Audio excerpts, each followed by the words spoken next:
karena teknologi yang kita gunakan adalah teknologi terbaru, termasuk ada electronic propulsion di situ, maka masa hidupnya satelit ini bisa lebih dari 15 tahun, bahkan asesmen terakhir bisa 12 tahun sejak dari masa peluncuran.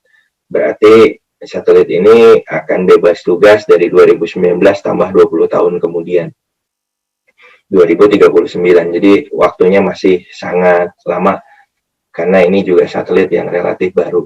Kenapa satelit ada masa pakainya? Karena satelit itu menggunakan teknologi baterai di dalamnya dan ada roket. Di luar sana itu satelit kadang-kadang bergeser-geser. Nah, untuk mengembalikan satelit ke fungsinya, ke orbitnya itu, maka digunakanlah roket. Istilahnya mungkin sama dengan parkir. Biar parkir balik lagi ke slotnya, itu menggunakan roket. Nah, roket itu ketika nanti suatu saat pasti akan habis bahan bakarnya. Ketika sudah mau habis, nah itulah salah satu yang menentukan umur satelit. Selain perangkat-perangkat lain. Terus sering kita lihat satelit itu ada sayapnya.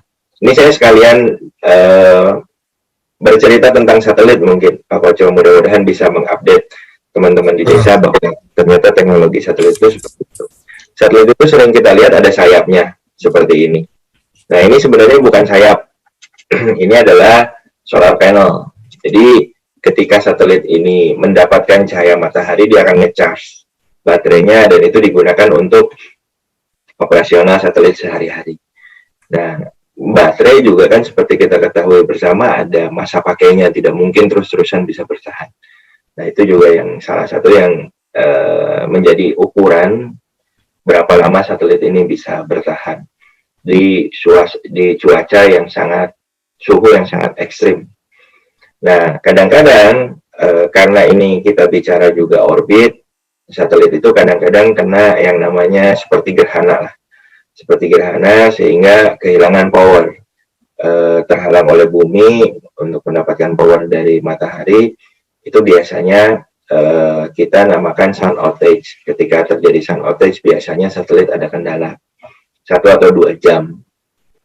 Dan biasanya kita juga infokan bahwa satelit kita mengalami sun outage, sehingga 1 atau 2 jam yang sudah ditentukan biasanya tidak dapat melakukan akses. Nah, itu mungkin serba-serbi tentang satelit. Teknologi yang digunakan di Nusantara 1 seperti tadi sudah disampaikan, itu high throughput satelit.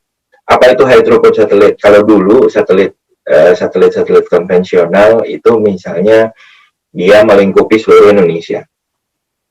Sehingga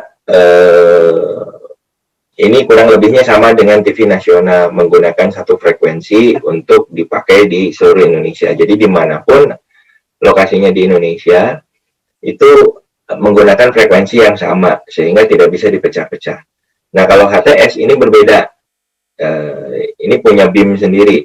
Jadi misalnya Sumatera kita bagi 2 beam, Sumatera bagian utara dan Sumatera bagian selatan. Kemudian di Jawa juga ada beam. Nah, akhirnya teknologi ini kurang lebihnya sama seperti teknologinya, walaupun teknologi yang kita gunakan lebih mahal, 1 giganya 10.000 itu bisa dapat 1 giga.